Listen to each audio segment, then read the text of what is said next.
Oh my goodness. Let's try that. We are teachers and we have a teacher voice. Good morning, teacher candidates. Oh yes, much better. Welcome to the 2026 Career Conference. I am so excited to have you here this morning. We have been working really hard to have this signature event every year, and every year it just gets better. I want to start off this morning by thanking the committee that has put this together. So the Director of Career Services, Yas Hardaway, will you wave, please?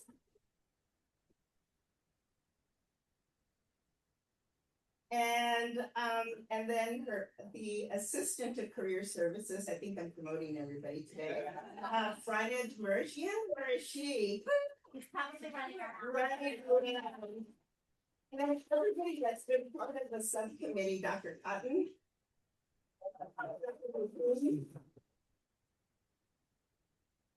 Adriana Garcia. Nick Adamson. It has taken all of our energy and work to bring and coalesce a network of amazing administrators for our panel this morning, the representatives from the school district. We are just so excited that you're here and the energy can be felt in the room. I am going to pass it on to our Associate Dean of the Education Division, Dr. Anthony Colados, who has a welcome for you this morning. So Dr. Colados. Thank you, Dr. Garcia Ramos. We're so excited. One of the things we talk a lot about is not only having teachers and educators that are prepared for lives of purpose and service and leadership. We talk about having teachers that are employed. So it's a great honor, one, to welcome you and two, to be here with you. And not only the folks that have traveled from across the state, I talked to some folks that came down from the Bay Area, Bakersfield, Orange County, Inland Empire, San Diego. So thank you for taking the time today, as well as our external partners. You are going to meet folks who have founded their own schools. You're going to meet folks that run LEAs, local education agencies. You're going to meet county office folks. You are going to have an opportunity to learn about independent schools and charter organizations. I was going to end with this, but I will lead with it. I really would encourage you to think about the possibility of being employed in a school or a district you've never heard of. And when you be open to that, really take today as an opportunity to learn not just about maybe the facts you could find on a website, but actually having an opportunity to talk to representatives that are hiring folks like you and ask them, whether it's a district, you may be in San Diego and you're not even going to be there. However, it's an opportunity to ask them, what do you look for in a candidate? What do you want to see? What is it that I should be expecting when I start this career? And I know some of you might be interns and or already have a full-time position. Still an opportunity to, I don't like the term network. It's not something I normally use because for me, sometimes it feels inauthentic. But I do love the idea of partnering and collaborating. Anybody who comes here today, they're here because they want to share their school community with you, and they're interested in potentially having Pepperdine graduates work within their school district. So a couple of things I wanted to share as well. We're always in uncertain times, right? There's never a time that's certain. There's never been a moment in education, TK-12 in California, where we know exactly what things are going to be happening, like 6 months from now. With that said, we are really in some challenging times right now around funding, around budgets. Districts and school organizations right now in this month of March, especially public school districts, are trying to figure out what they're going to be doing in the fall and what they need and what they can have. We also have this emergence of artificial intelligence in ways that we haven't seen in the past. So I want to remind us that crisis breeds evolution. So just like the pandemic happened and all of a sudden it forced us in very good ways to learn how to use technology in ways we hadn't been doing, but yet we had the capacity to do. In other ways, I think generative AI is going to force us as educators and in school communities to finally get at some of the critical thinking that we hoped would happen under the Common Core state standards. So I am looking at you, and I'm looking at this opportunity as one of hope and one of excitement, and as Dr. Hill and Dr. Miyake-Trapp often remind me, as one of joy. What an incredible opportunity you have to shape the next generation. It's going to solve things that we haven't been able to do for decades. It's also going to bring challenges that we've never foreseen. And you are that group that's going to foster that next generation to solve this. So with that, I'm excited. I am excited to have you here. I'm excited the partners are here. And as I started with, I will end with all good teachers, we want a job. So thank you for having me. Thank you for being here, and for all the folks, both internally and externally, and to the students that made the effort to be here, as well as the Zoomies that are online. So thank you. With that, I will turn it back to Michael. Figure out where it's coming from. Step. All right. For some of you, this is your campus. This is where you come to class. This is where you meet up with your peers. This is where you go have coffee. This is where you have dinner after class. For some of you, this is the first time you've been here. Our Calabasas students, our OMAT students. And for some of you that have never been here, I just want to remind you that we are Pepperdine, we are one university. So wherever you find yourself, whether you're at the near the Irvine Graduate Campus, near the Calabasas Graduate Campus, or even on our Malibu campus that somebody went to this morning by mistake, remember that all campuses are your campuses and that we are all one Pepperdine University. I want to remind us that as we get started this morning, we are here because I've worked and talked to many of you, because we had a special teacher in our lives. We remember that special teacher that really made a difference in our lives and told us that we could, and kept motivating us to power through. And so as you think about today's experience, think about being really open to all of the opportunities and the stories and the networking that you are going to have today. Opening yourself up to the opportunities that maybe you hadn't thought about, like Dr. Collado said, and asking those critical questions, because as much as they're going to be interviewing you, you want to interview for the right position for yourself as well. So let's just see who's in the room. I know that we have somewhere in the room West LA candidates. Let me hear that you're here this morning. All right. And we have Calabasas candidates. And we have, for the first time on campus and meeting each other in person, our OMAT candidates. And then of course I'm looking online and I see some of my students that are online. So thank you so much for being here with us this morning. We also have with us our Seaver students. With us today is Dr. Sales. And if you don't know about Dr. Sales is going to step into the role of president of the California Council of Teacher Education, which is all the bodies of institutes of higher education coming together that lend leadership to teacher education programs just like ours. Dr. Sales, come say a nice welcome to everybody.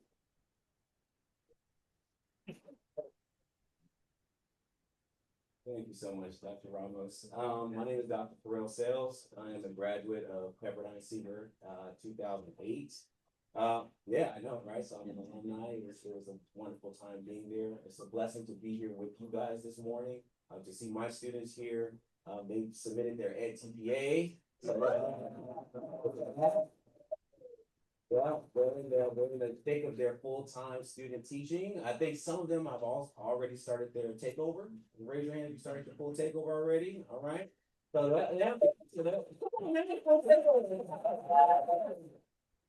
You can get it, they get a day off, right? And a day off, but I'm just really excited to be here to see all of these faces, going into teacher education. It is one of the, professions that I believe is a calling. It is something that comes from the heart, but also it envelops our mind, right? This is not something that we just do by happenstance. This is something that we are devoted to. It is a practice, that we are doing every day. I equate it to being a doctor, right? When you go to the doctor, you want your doctor to know what they're talking about, right?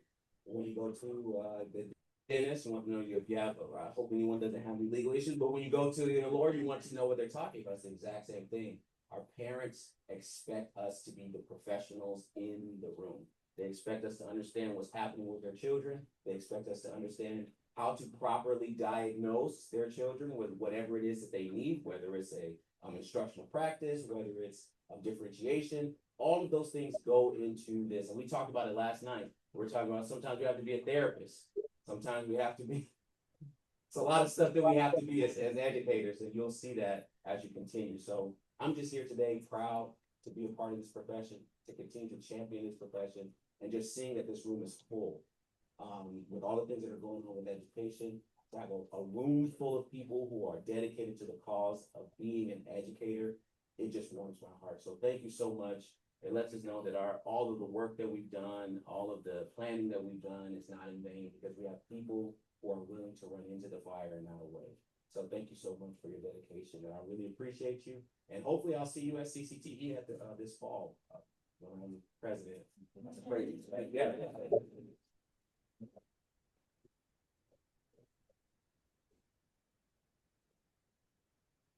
And before I pass it on to Yas Hardaway, Director of Career Services, who's going to share with you all of the logistics for the day, I want to thank all our employer partners, districts that are here this morning.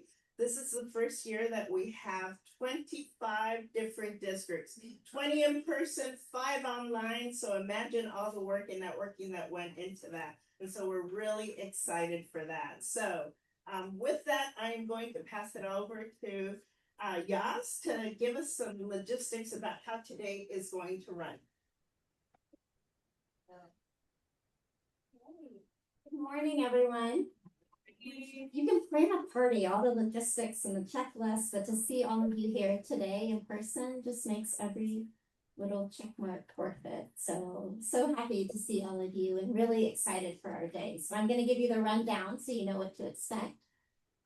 So after I leave here today, I'm going to invite Dr. Ricardo Vigil up here, who will introduce the panel. And this is a new teacher success panel. So it's an opportunity to hear from 4 passionate administrators about how you can set yourself up for success during your first year of teaching. Following the panel, you'll have an opportunity to ask questions. So there'll be open Q&A, both for in-person students as well as our Zoomies who are joining us online.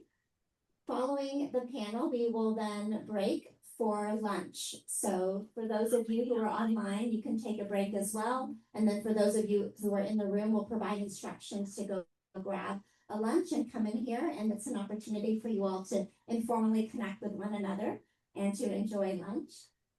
Following lunch, we will meet back for announcements. So for our online candidates, you'll rejoin us for announcements, and then I'll provide more instructions regarding the roundtable. So our online students will have 1 virtual roundtable, and then our in-person students will have 4 roundtables. So take a look at your name tag for those of you who are in the room and you see what color your dot is. So raise your hand if you have a red dot. Okay. So if you have a red dot, your facilitator is Dr. Garcia Ramos. And so she will escort you through the 4 different roundtable rooms. And in each of those rooms, there will be about 4 or 5 different K-12 organizations represented. Raise your hand if you have a yellow dot. Okay, if you have a yellow dot, Adriana Garcia, she's going to be your facilitator, so she will take you through your 4 different roundtables. Green dot. which is also the name of the school. So, if you have a green card, your facilitator is Dr. Jenica Cotton, and so she will take you around to your 4 roundtable rooms.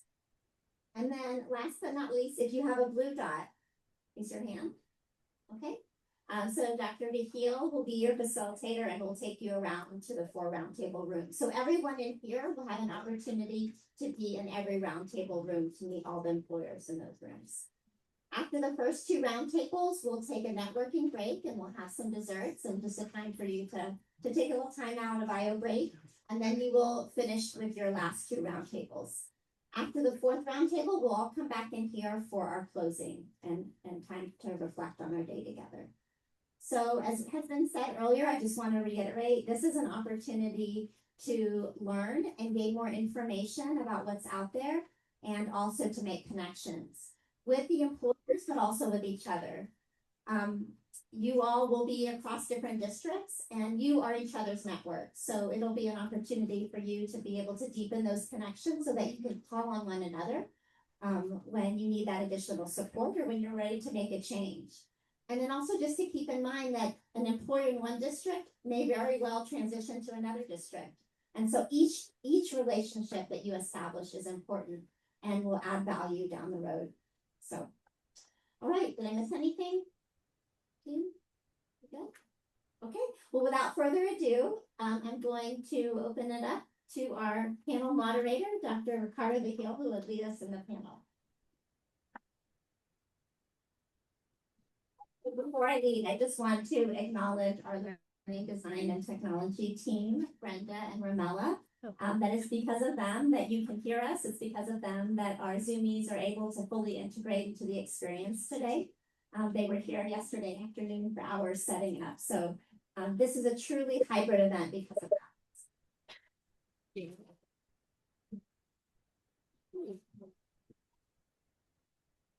All right, good morning. Usually I have some joke or something about being like nervous in front of a mic, but I'm just tired. I've been running around soccer practice and parent conferences and a bunch of stuff yesterday, advisory panel, and then this today. So, but I'm super excited today, as Dr. Sells noted. Yesterday we had an advisory panel where we talked about a lot of things, but one of the things that stuck with me is the role that you are going to play as educators out in the field. And so you are not just a math teacher or an elementary teacher. What stuck out to me, as Dr. Sells noted, you are now a diagnoser of things. You are a mentor, a psychologist, a therapist, a technology leader, and you have to want to be all those things or you're not going to be successful in the field, right? And it's just a different way of looking at teaching than even just a few years ago. So in that spirit, we want to welcome our panel, who is here to talk about, not necessarily, this isn't a career fair, it's a career conference, because we want to focus on your first year of teaching and how you can be successful as a novice teacher here. So we're going to welcome, I guess we'll call you up in order, this is different, from Newport Mesa Unified School District, Dr. Megan Brown.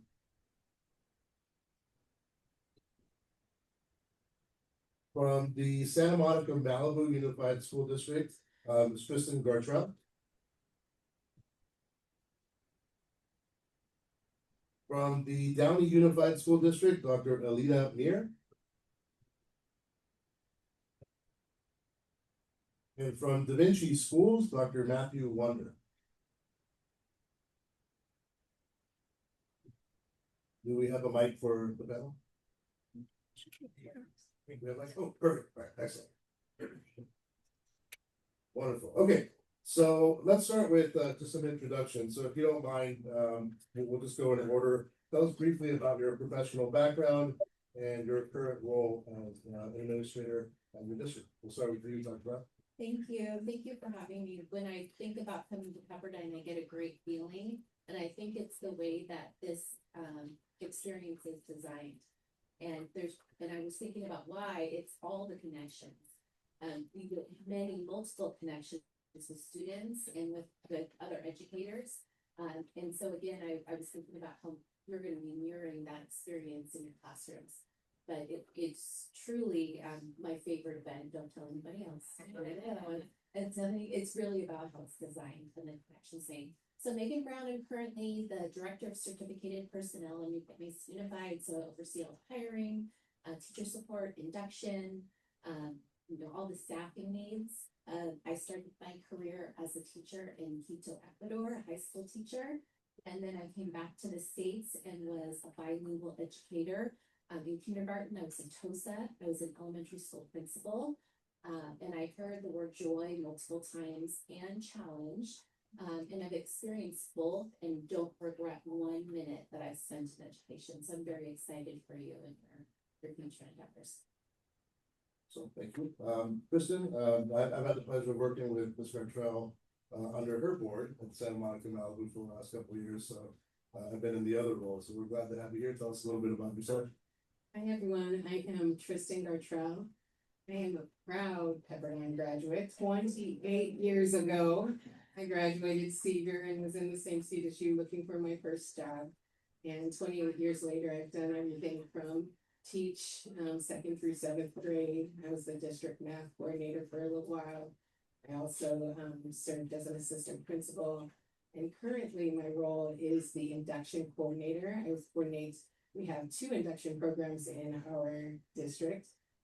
Teacher induction as well as administrator induction. So just know if you have any future aspirations of being an administrator, you do this, they have to do the same thing you do.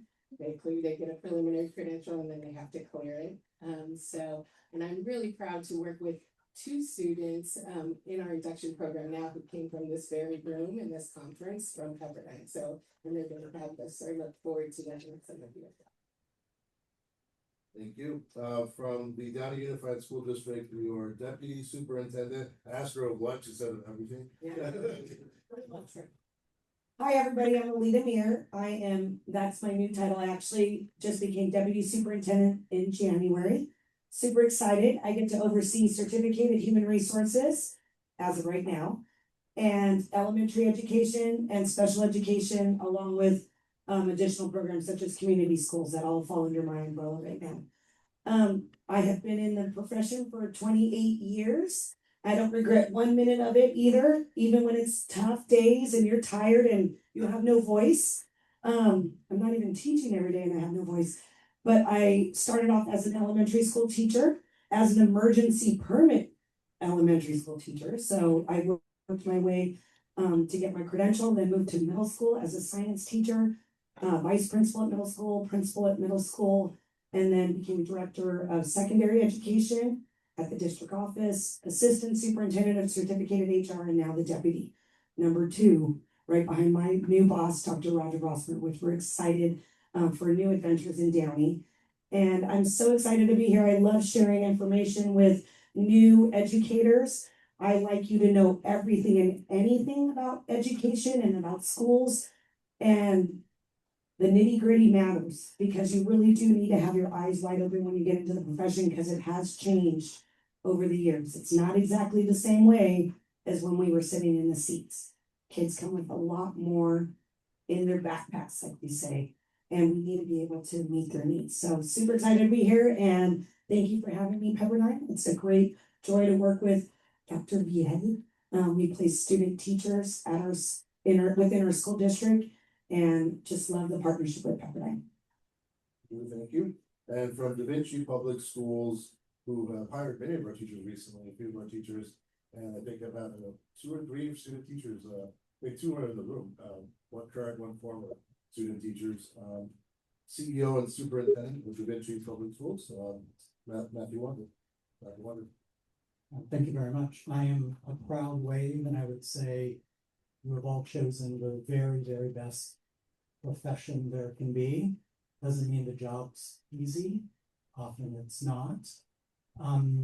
So I've sat in most of the seats, counselor, teacher, vice principal, principal, and then I thought no one would hire me as a superintendent, so a group of us started a small charter network in South Bay, some other locations. And fun fact, Tony Colados and I were young men at one point at Lincoln Middle School in Santa Monica, Malibu. So honored to be here. Thank you.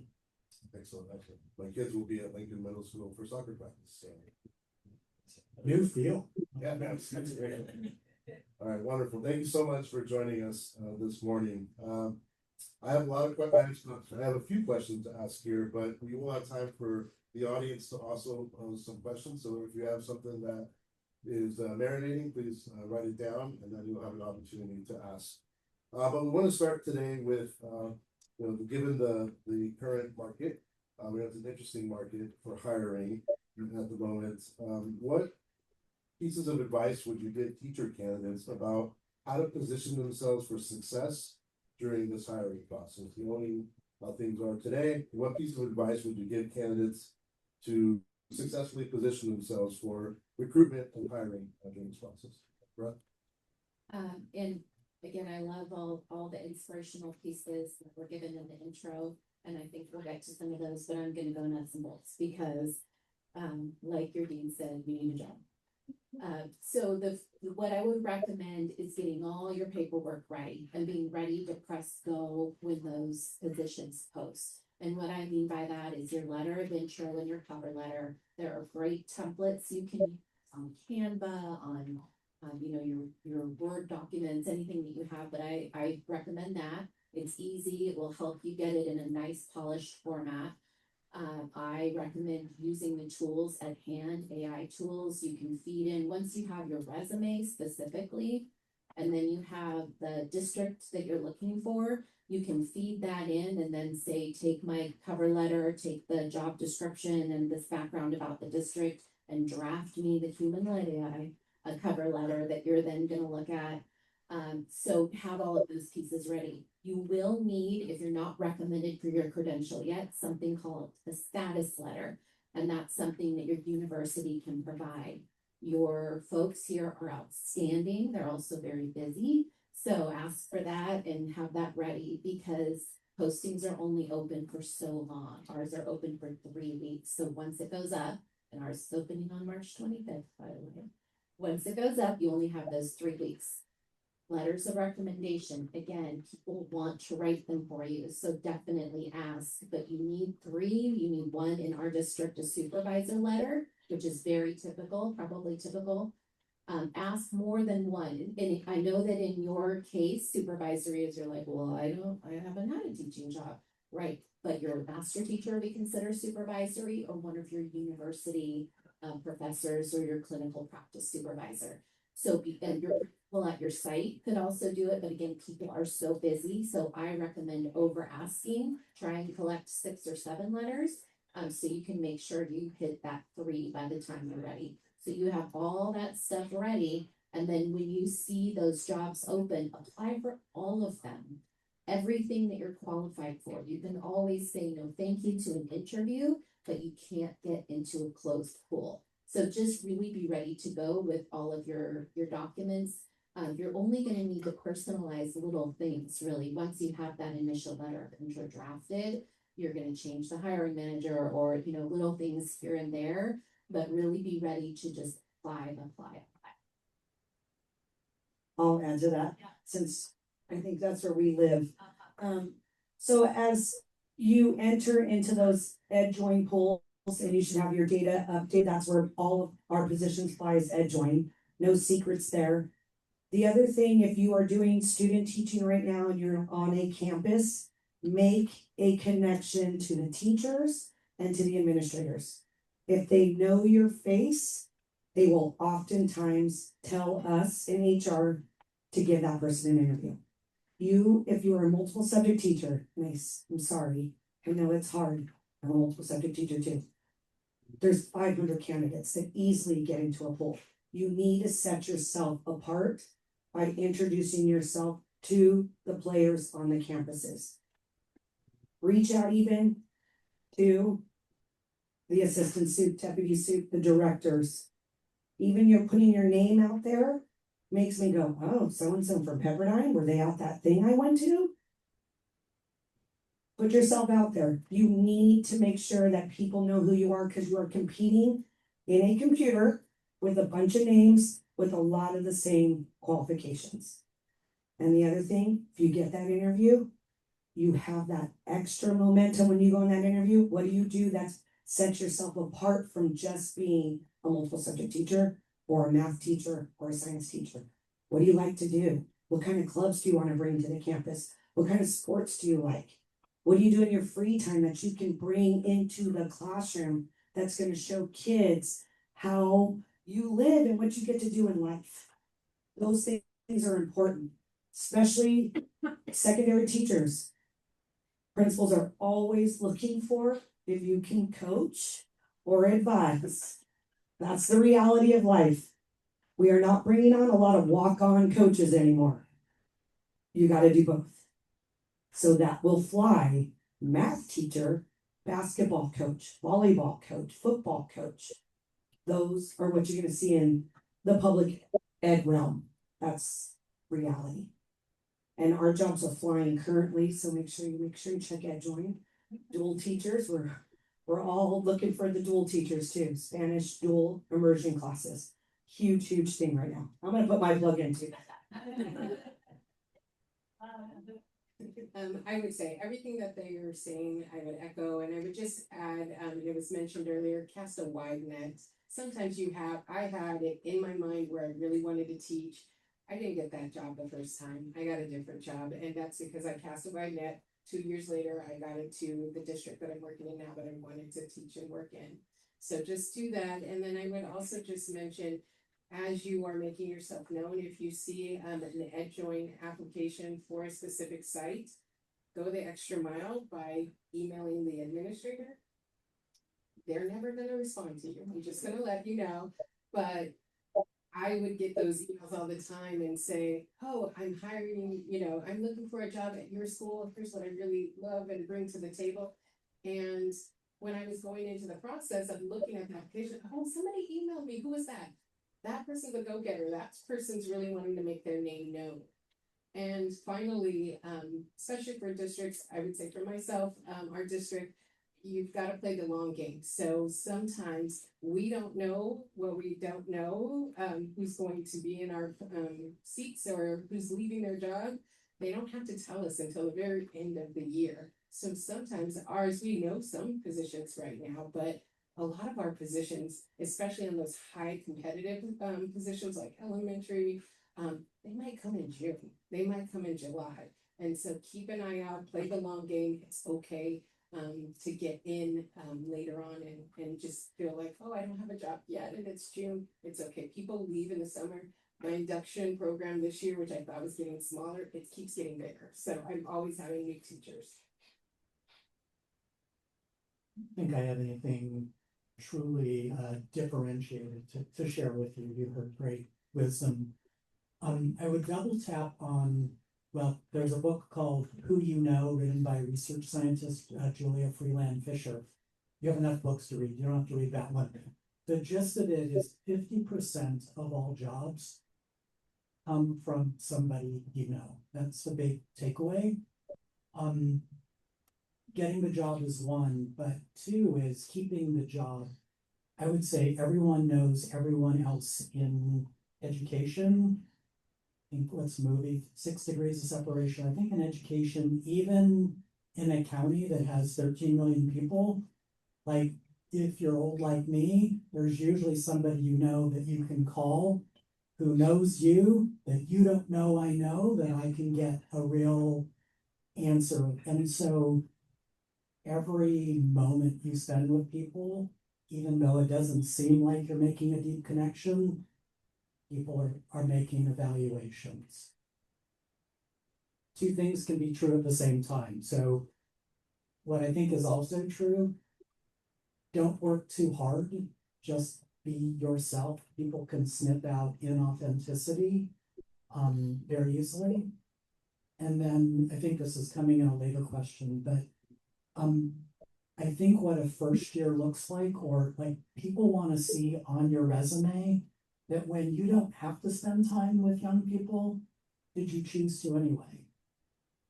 And those are some thoughts. So thank you. I think it's I hope you're taking notes. It's important. It's an interesting job market, so how you stand out will be really important. And so Once you're hired, and hopefully we hope that all of you are hired soon, we'd like the panel to provide, as Dr. Winter was noting, and we'll start with you, Dr. Winter. Can you provide some examples of how a newly hired teacher made a positive first impression with you in your first year in their first school, sorry, I have to say. So again, somebody who was recently hired, newly hired, who made a positive first impression, what did they do to stand out? Yeah, I think we noticed them spending time with students and spending time with other faculty members to learn as much as they can.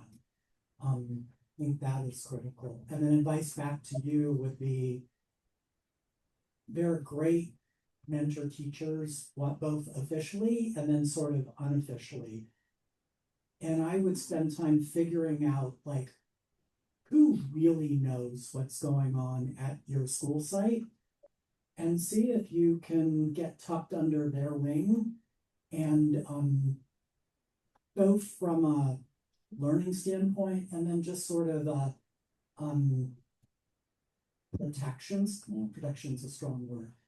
Those people will take care of you as you're learning the profession, and will help head you off for what seems like a really smart idea that, you know, might be a misstep in the future. I think those are a couple things to think about. I think the biggest thing is when I'm walking campuses is seeing the engagement in the classroom. The principal's gonna point you out. Oh, this is my new teacher, I just picked them up. They're doing this, they're participating in this activity. They went to Robo Olympics and watched this. Those are the things you wanna hear, and that's for someone I know up here in the ivory tower coming in to observe classrooms, but we are looking for those employees that are making relationships and engaging with students in a positive manner. You're not gonna know everything and anything about education. You're not gonna be perfect on your lesson plans. That's not the point. We're walking classrooms to see how you engage with students. And if that's the kind of person that we want to bring into our culture to keep that positive momentum going on campuses. So definitely shine in those classrooms when you have people coming in. Be aware, we come in all the time. District personnel come in, my superintendent walks classrooms, principals walk classrooms daily, vice principals, TOSAs, teachers on special assignment. You constantly have an open door, and you can't always be perfect. And that's not what we're looking for. So just remind yourself, get involved, collaborate, and listen and ask questions. Because it is a tough gig, and you do need to find those key people on campus that are gonna bring you positivity. There's gonna be the other end. I'm in certificated HR, you guys. The other end is not who you want to align yourself with. Because they're the teachers are the culture keepers of campuses. So you want to find that positivity and that momentum. Somebody who's been there for 20 years, but you see them, they're on fire every day. They're excited to be there. Those are the teachers you want to align yourself with, and ask them, how do you keep that fire going? That's super important. Just sort of reminds me of the story. Yeah. I will tell you about this teacher that has just really impressed me recently. She's a math teacher, high school math teacher, and every year within the induction program, they invite me in their classroom. I let them invite me in whenever they want, whenever they feel most comfortable. Typically, teachers invite me into their best period. They're like, this one, oh, I feel good about it. This teacher, let me know, look, I'm inviting you into what she described as like my hot mess, my hot mess moment. And I came and observed her in this, I mean, y'all, this would take a veteran. I'm a pretty good teacher. This would take a veteran, really good teacher, to turn this class around. It was a challenging group in that sense.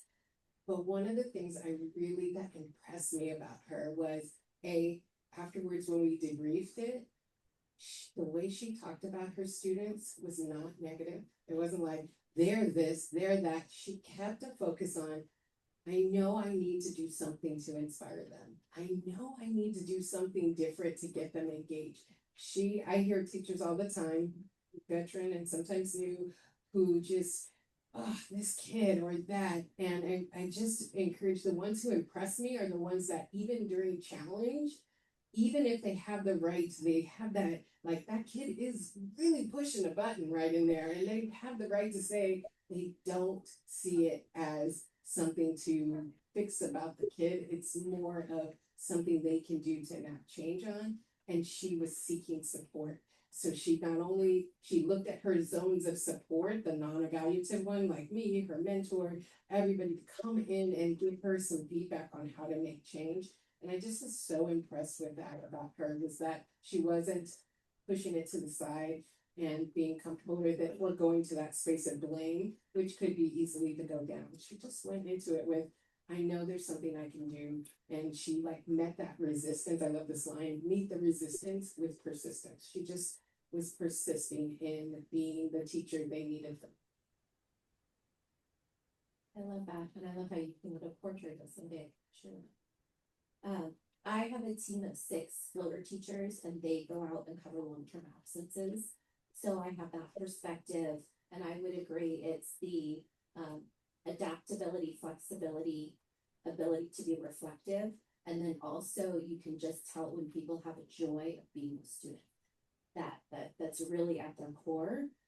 So I have that, and most of those teachers, 5 of the 6 right now, are brand new teachers, so they're really learning the craft. I asked for this event and also for all of our other career fairs, I did a survey of our 33 site administrators to see what they're seeing, what's really standing out to them in their new teachers. And the things that really came to the forefront is the adaptability and flexibility. So I stole that from them. And then the classroom climate and culture. So I heard somebody say that it's going to take you a while to get those instructional strategies, the pedagogy. I mean, that's at least a 5-year trajectory to get, I mean, at least the standards, that there's so many layers. And so you're going to take some time on that. I think a big area of focus is that classroom climate culture. A dated term would be management. But if you don't have that in, under your wing, then that's going to be challenging. And then they also mentioned communication with students, parents, and staff. So the new teachers that really stood out to them, they were focusing on that classroom climate culture. You walk in and you just feel that, but it's a science too. There's all these systems behind it, the communication across the board, and then that adaptability and flexibility. I agree with that. Excellent, thank you.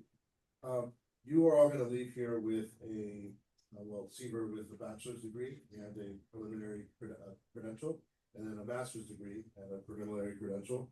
So it's preliminary, right? So that means when you get your first position, you will have to go through a process to clear your credential, and that is called the induction process at school. So Tristan, I'm gonna start with you in your main position.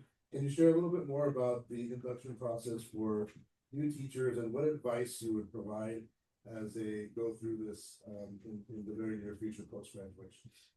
Okay, so the induction is a 2-year job embedded process. It is built and designed to start in your first year so that it can pair you with a mentor who you're working with every week to kind of and give that support that you need. So we design that in that way. When we build induction, you will have what's called an individual learning plan. So think about an IEP for students. You've got your own IEP, and the best part of induction is you get to decide what areas you want to grow in.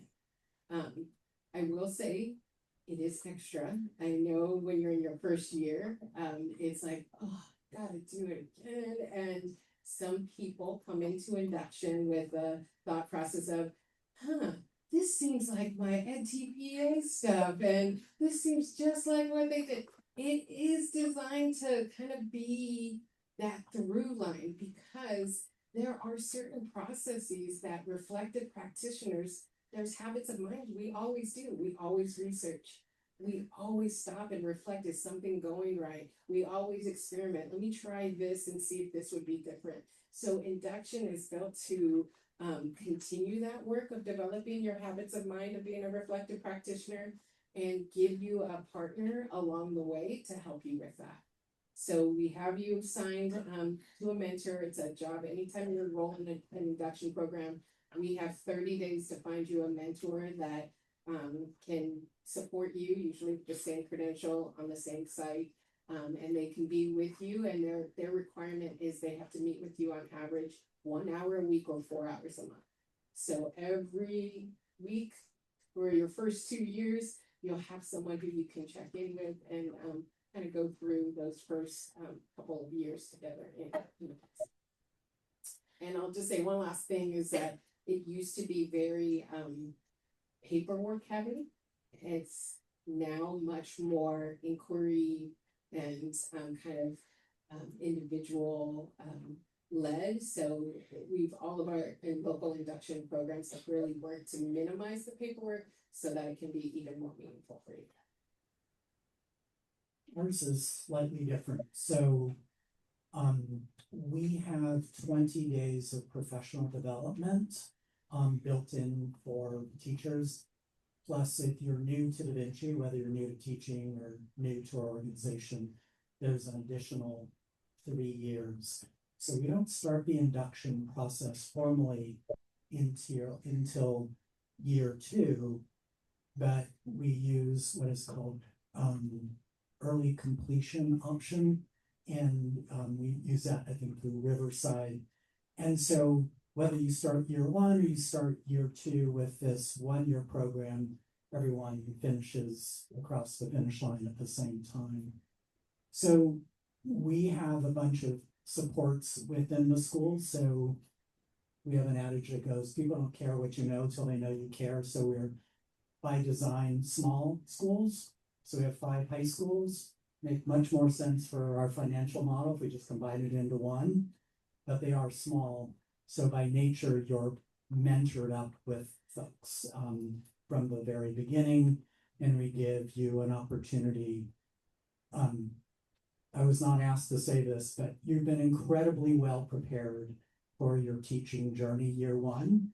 We also want to give you an opportunity to not have to do both at the same time. So it's just a different way of going about it.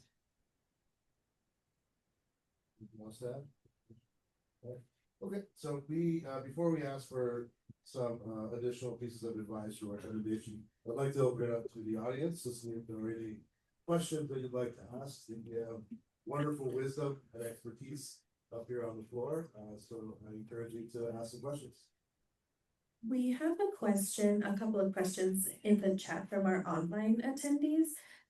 How many times do you see applicants apply to your institution on average before they receive an interview?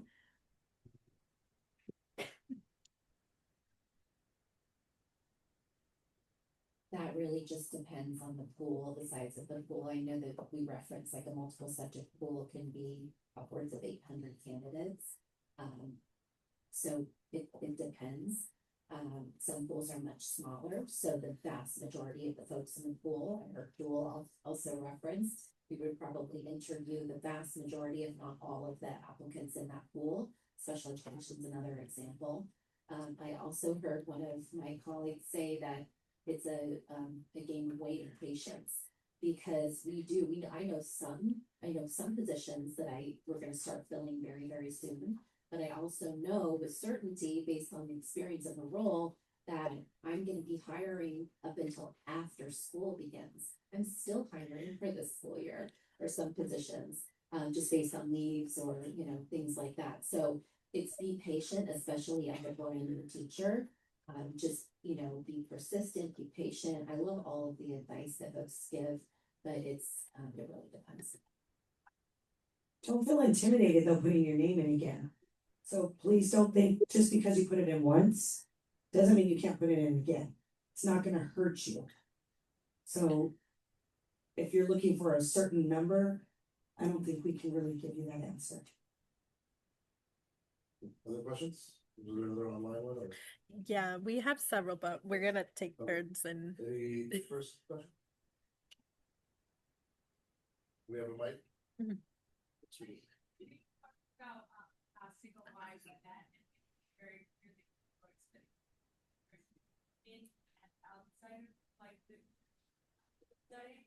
Would you recommend substitute teaching within the district or volunteering your time to coach within the district? Would that like help someone's chances? I know, but you did talk about casting a wide net and being open to not being in the district at first. Absolutely. So the job market, we're gonna be honest here. Declining enrollment's happening across the nation. It's not just a California problem, it's a nationwide decline of the birth rate. So with that being said, many of our teachers that are credentialed or teachers that are let go from other districts apply to get substitute jobs. They get to know people in the district, and oftentimes those are the teachers that are promoted into positions in a quicker manner. Sometimes it doesn't happen right away. Like we said, the long game is the long game when it comes to, especially within the multiple subject realm. I would say if you have a credential in science, special education, math, they're the big three, you're gonna get picked up probably a little quicker. But definitely anything you can do to help, put yourself out there where people get to visually see you and see you in action. So being in a sub pool is not a bad thing. We have something that we called interventionists in our school district. They are substitutes, but they have an everyday job, 185 days. Some of our interventionists are in with our TK teachers because of the ratio. So we have 2 adults, a teacher and an interventionist with our 20 kiddos. And then sometimes we have interventionists that do intervention with our categorical teacher, Title I teacher, multilingual learner coordinators. And we even have multilingual learner coordinate interventionists too that work specifically with that population of teachers. Those folks that are in our district will oftentimes be moved up in our interview process because they have been with us, we know who they are. Coaching, same way, cheer coaches, assistant coaches, things like that. We get to know you. That's how we encourage our pools so that we can get to know our teachers. Thank you. I'll just note one more thing. There's 30-day sub permits, but long-term assignments, we have to find someone who's credentialed. And we have a hard time. We just have one position right now that a teacher went on paternity leave for the rest of this year. We had to get a temporary county certificate for someone who does not have a preliminary. You had a preliminary to be in that position tomorrow. We do not have enough substitutes who have that credential. I do have a candidate in our program who was a long-term sub last year, and now she has a job. So I would just say, and not to mention, I'm gonna just put this out there, at least in our district, I think the substitutes long-term sub make over $275 a day. It's a lot of money. I mean, that's pretty good cash. So it is, yes, yeah, so go for it. This is where the online. Yeah. So I think some of these questions are aimed at like, how do I get a job now? One of the things you may want to consider is getting a CTE credential. So here's why I think that's important. The world's changing at a blistering pace. At least in California, there's a greater recognition and funding that follows that connecting education to employment is really critical. And we don't offer PE. Instead, because we don't have to as a charter school, it's one of the last exemptions or things that charter schools have an ability to do different than other more traditional public schools. So we put in the place of that PE period a career pathway. We struggle to find qualified people to do that work. That's a significant competitive advantage from my perspective. Everyone takes a career pathway as opposed to that being a choice in some places. The other thing I would consider, while there's lots of debate around AI, and that question will persist, your understanding of it, both from an ethical lens and a user lens, particularly when there's a guy named Mark Prensky who said, coined the term digital immigrants, digital natives, and digital aliens. If you have that skill set, I think that's also competitive, and that could come out in your paperwork or within your email. Excellent. Let's get one more in person, maybe one more online, and then I think we'll have to wrap it up. I saw a hand back there. Good morning, it's Summer. Sorry. My name's Pauline. I just have a very quick question. You guys discussed, specifically discussed the dual opportunities and how that makes someone stand out. But prior to getting an interview, what is it on a resume that you recognize? And then during an interview, what characteristics actually make someone stand out? Typically, the dual would be a B clad. So that's what when we're screening through the applicants for under the dual elementary school teachers, multiple subject and a B clad. And then if you have experience teaching in a dual classroom, or you did your student teaching in a dual classroom, that helps. We're gonna also look on EdJoin. There's some things that get checked off. You should definitely make sure that you fill out all the components that you possibly can, because it helps us go through applicant pools in which it states, do you speak another language, speaking, writing, listening, are you fluent? You might want to mark on your resume that maybe in high school you got a certificate of biliteracy. That would be something that would stand out, depending on the courses you took in college too. Oftentimes we make people upload their transcripts, so we'll look at that too to see what courses you took in your undergraduate. In regard to characteristics on a resume, those are hard. It doesn't have to be specific to resume, just in general, if it's during an interview. Oh, during an interview. Yeah, characteristics. I think what you said, be authentic. You can be nervous. Nervous happens. We get that. But pretending you know something when you don't, we can pick it up. And if you haven't done any homework on the school district you're interviewing with, you didn't do your job. You guys are teachers. You want your students to be prepared. You need to be prepared too when you're going into an interview.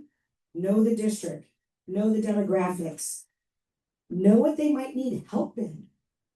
It's okay. Look at those CAS scores. Look at the dashboard. See the areas that we're improving. Look at our mission and vision statements. Look at if we have character counts or what our AI plan is. That's all going to be posted on our website. It's so much easier to do research now with the internet compared to when we interviewed. We literally had to be subs and go around to classroom and talk to teachers and leave our little cards that we would make and such. But definitely do your homework. And when you're in the interview, you know the information. It's just like when you had to defend your dissertation. That's what I'm going back to, because my partner in crime over here, my director, Dr. Browning, just did that on Monday. And you're the expert. Be the expert in that interview because you've done your homework. And just show your enthusiasm. Have some fun with the candidate pool. And have some valid questions to ask instead of, no, I think I'm good. Ask us something. It's more fun. Can I just add one more thing to that too, about authenticity? I would just lean in on the art form of storytelling. I have had so many candidates around the table where they get me, because you can look it up.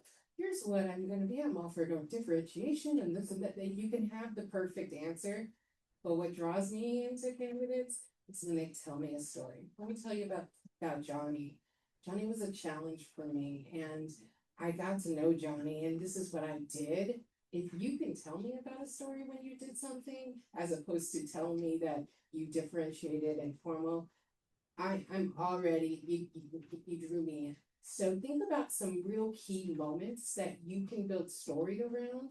And then when you get those questions, you're like, that's that moment I'm gonna tell you about Johnny. I would tag on declining enrollment is a very real thing. But it's more real in some places and less real in others. And in certain organizations, there's a first in, first out. So you may want to look at enrollment patterns, who's staying flat, who's declining rapidly. And, you know, in a market where there are fewer jobs, like, yeah, I'll take whatever you got, right? But there's also, you want to make sure if you're casting a net that's targeted, that you target places that aren't going to, you're going to do this brilliant job and then lay you off the next year because the enrollment trends are heading in that direction. So we got one more question from online, and then if you still have more questions, we'll invite you to stick around, and of course they'll be here, and then they'll have an opportunity to speak with you. What is the most important thing you know now as an educator that you wish you had known when you first started your career? Going deep. I will just say, one of the things are, I am very crystal clear on my values and beliefs. And one of those things when you're a new teacher, you're working to shape, what is it do I believe? I think in Pepperdine I did a whole philosophy of education, but I've gotten deeper in knowing if I am committed to the value of justice, then I know that that's at the forefront of my mind. I'm working to make sure I close the gap between my actions and my beliefs.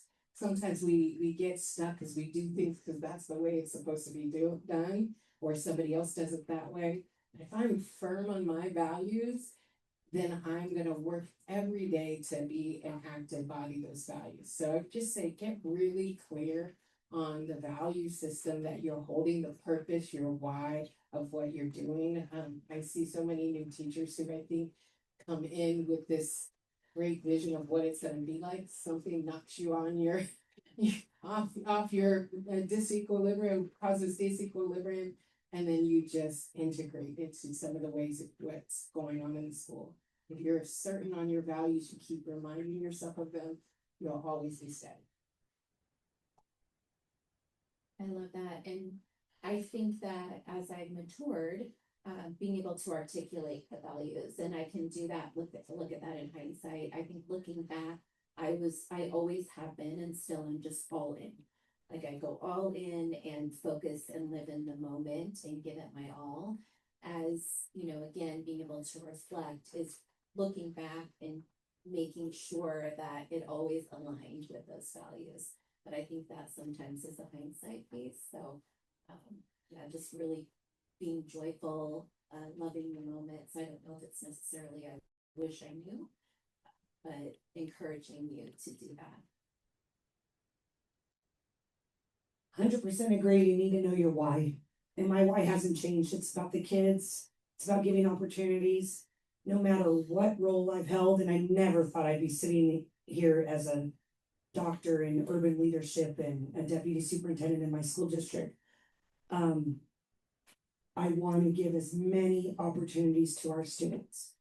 I want them to see that the world is open to them, and I want to be a mentor to them.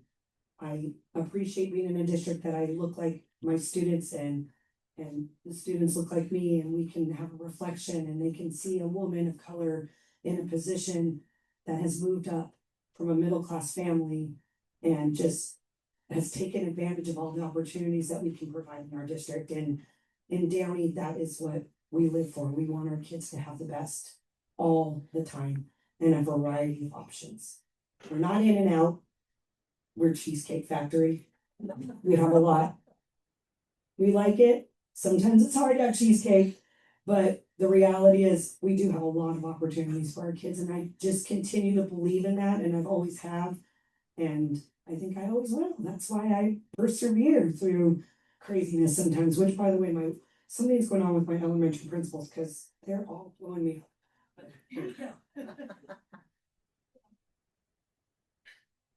in my head, I wasn't going to talk about values, but it seems really, really like what I wished I knew going into it. Like, I didn't go into this work really with a clear, like, I really want to be an educator. I just didn't think there were other options for me. And so this was more divine intervention.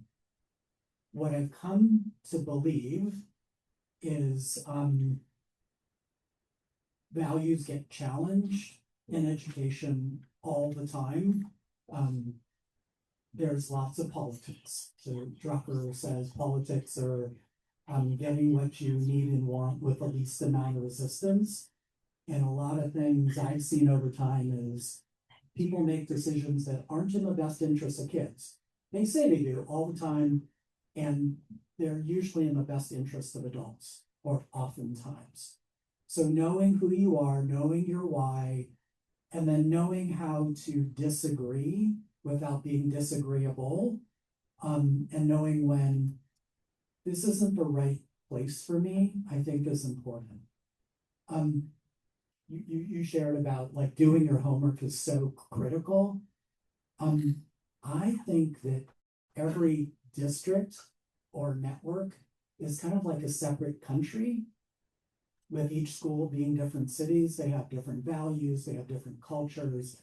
And knowing where you're applying and who you're working with is absolutely key. And I would consider, I know it's hard to say when you're, yeah, I need to make my car payment, to choose a place that is in alignment with who you are, so you don't get knocked off your values. Wonderful, wonderful. I want to, I love what Dr. Colada said. It's not a, we throw the word network around, but this is an opportunity to partner and to build relationships. So I know some of you still have questions, but so partner and build relationships, talk to the folks that you need to. I'd like to thank Ms. Gartrell, Dr. Brown, Dr. Wonder, and Dr. Meir for being here today. Let's give it a round of applause. Thank you so much for taking the time and sharing your guidance and expertise. And we have a lot of wonderful candidates. I think you know that, and we'll be reaching out to you as well to share. Yas, what's up?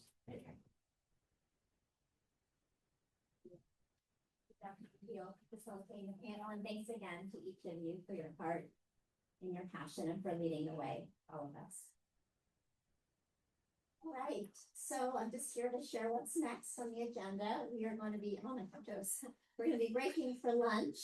And what you'll do is in 2:02, you're going to go and grab your lunch. There are several. I have our president and vice president who are going to be sharing a little bit more about the details and how you might get involved as well. So I'm ready to begin.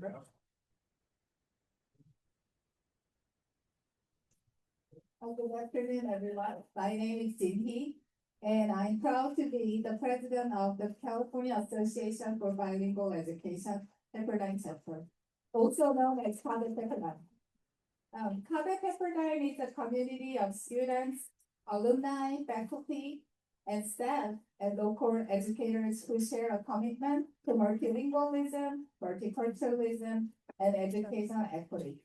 We serve communities across LA County and beyond, and we welcome anyone who believes in the power of language and culture in education.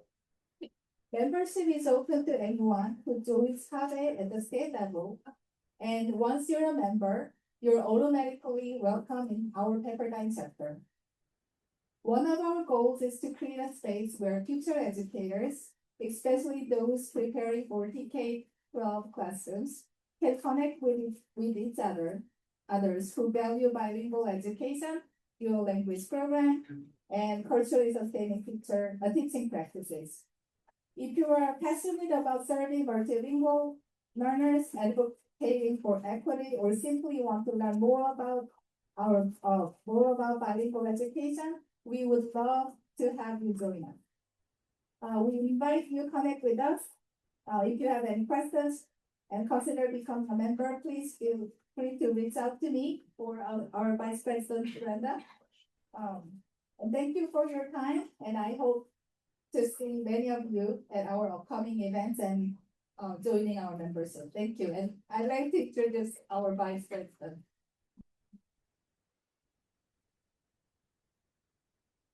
Yes, and fabulous.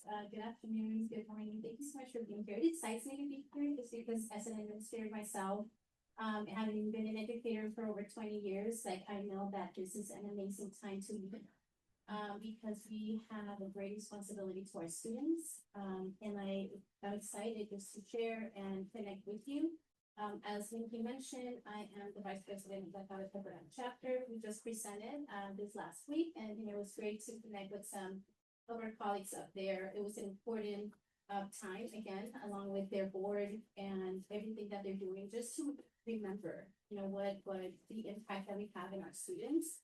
And one of the things that I would suggest, and this is just, on a personal level, thinking back into my educational career is the importance of as we said, not just networking, but the connections and the family that you build along the way, and then stay connected with them. So I also belong to another organization, and I hope, that eventually when you move through that educational journey of your own, you find and you look for those spaces that value you, that cherish you, and that support you, because a lot of the times we just want to turn around and understand that we're not alone.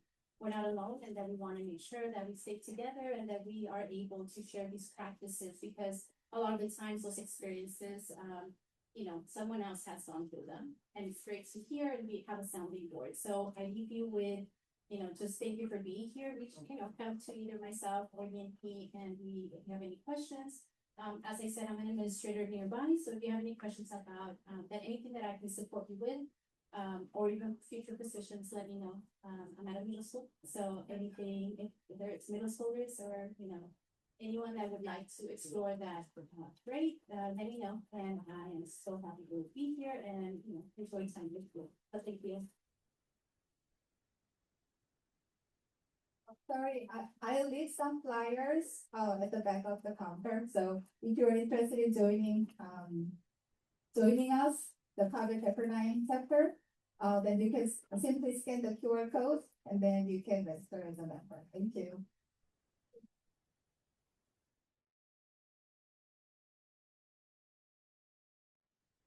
All right, we will go ahead and get started. We are, so hi everybody, my name is Dr. Ted Wong. I'm an associate professor here at Pepperdine University, and have the privilege of teaching many of the online courses that we do on campus. Here. This is kind of a hybrid event, so you can see us in the room. There's a camera waiting at it now, and we have two of our online students who are here with us as well. Really wonderful. Everybody's welcome to use the chat to communicate, but we are delighted to have everyone here. So we have representatives from 5 different school districts here with us. We're very grateful for your time. I would love if each person could, so I see already some of you have changed your names, so it has your name and then the school district that you represent. You could also write in the chat your name as well as the district, so that others are just able to connect the dots and we can ask specific questions.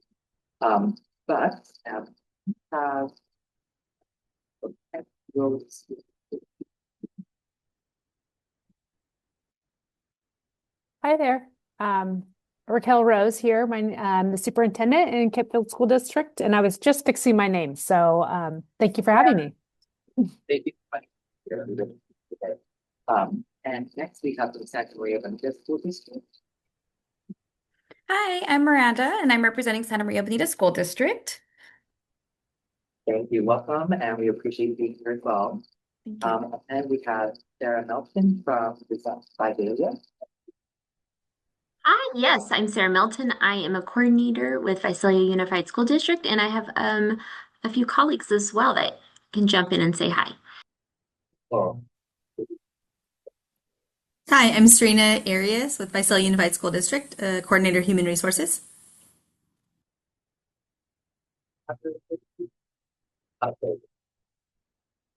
And we also have Elodia Lapkin from Woodland 165. Hello, everyone.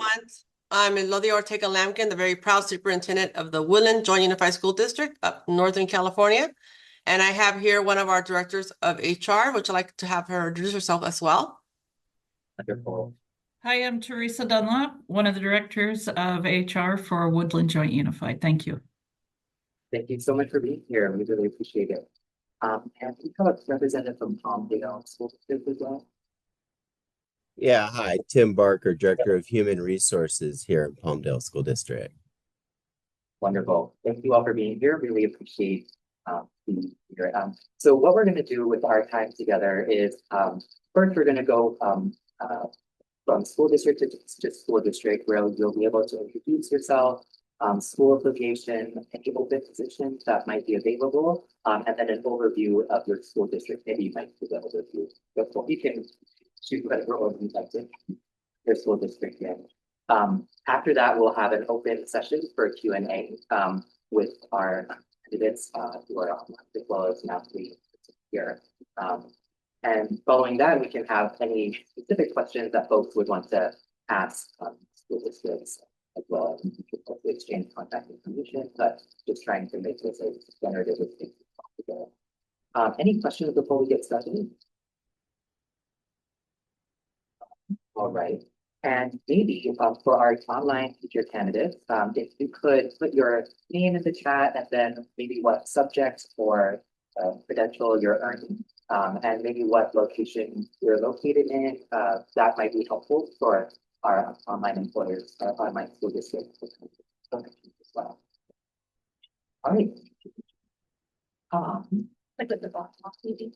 Sure. Yeah, and I put the ID lock up there, so you can see that. Yeah. All right, so we'll go ahead and get started with roads. If what that will be okay. School district, do an introduction, overview of the district, and or anything else you'd like to share. Kevin, I think you asked for me to start off with sharing a little bit about our school district. Just for you, I don't know if this is the same for others, but you're cutting a little bit in and out.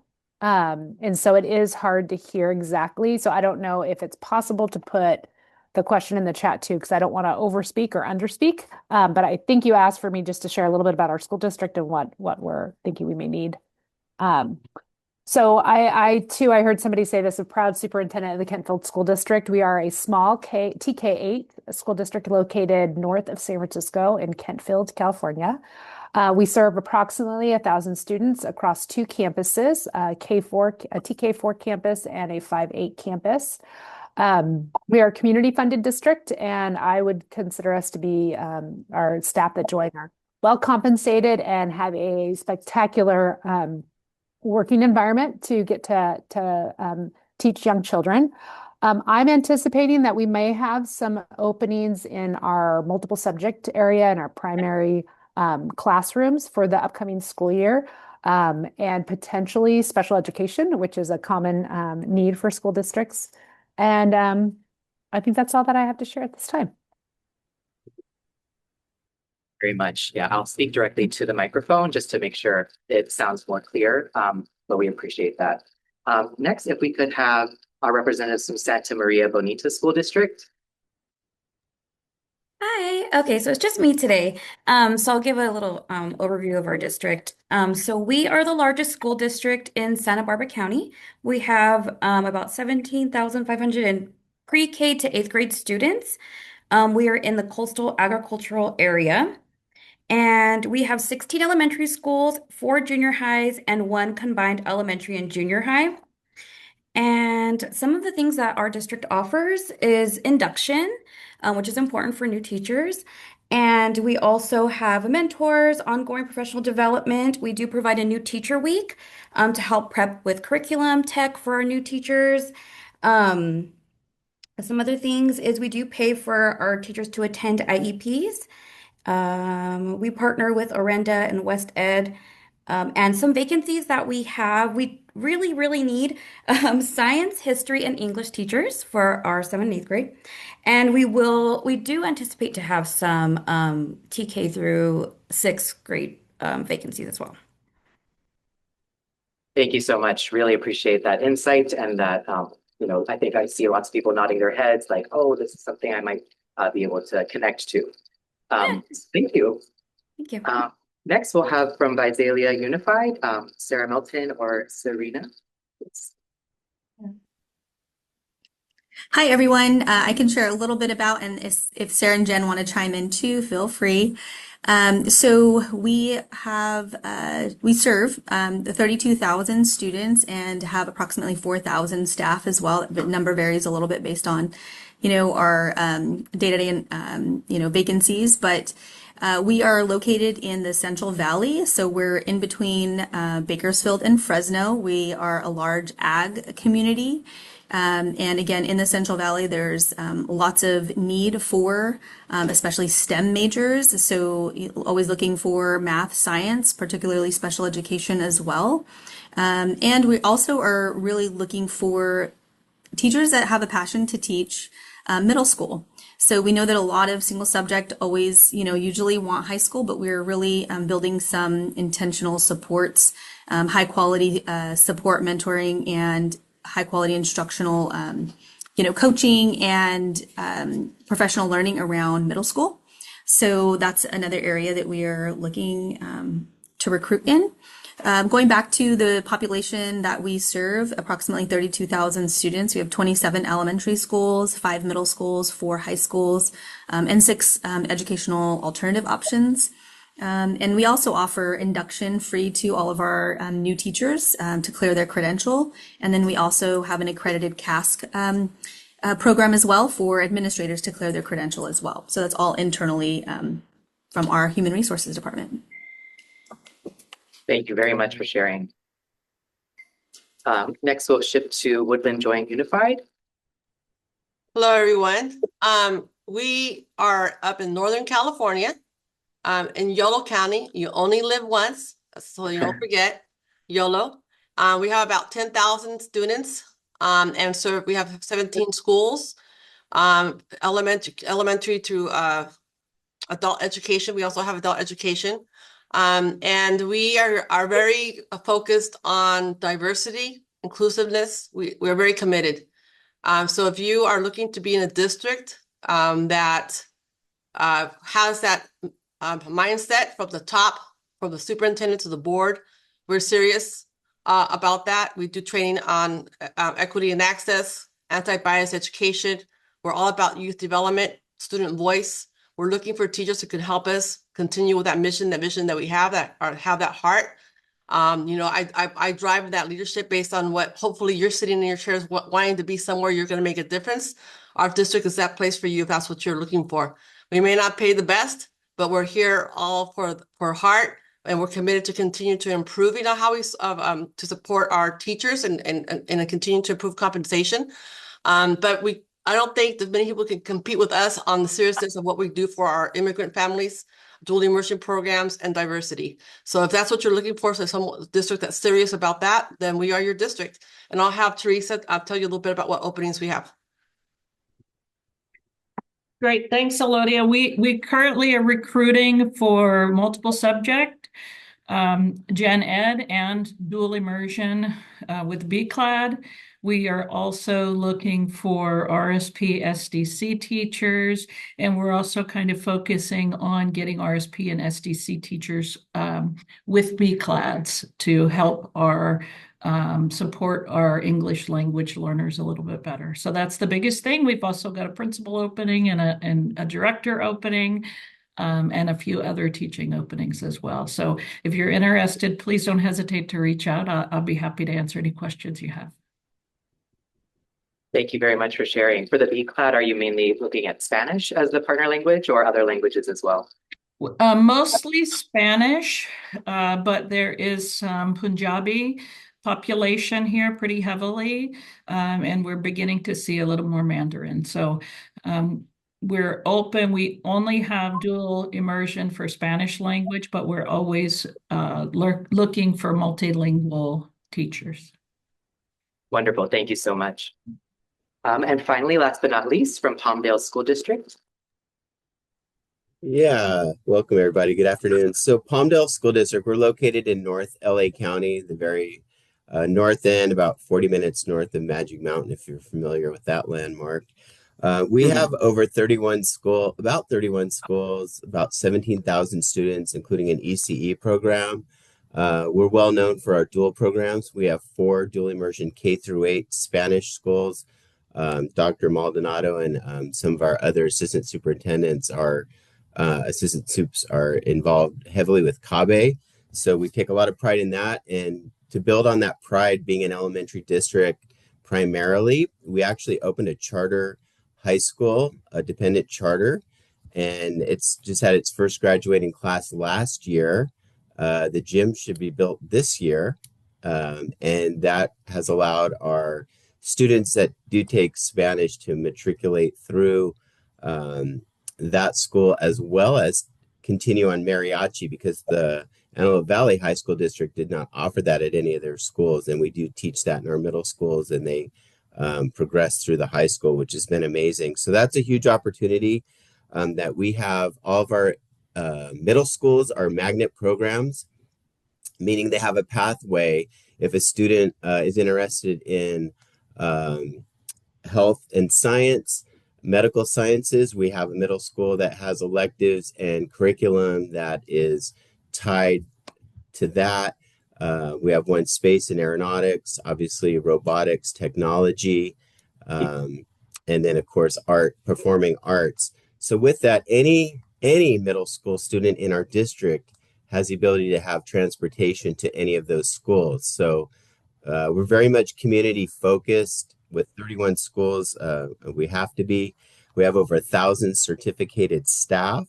What we're looking for are music, art, drama, especially special education. Everyone mentions every year, right? Resource and SDC. We also run all of the specialized service schools for our SELPA. So we have an an ED school for emotionally disturbed students. We also run an autism school for the region. So we have a high level of special education needs.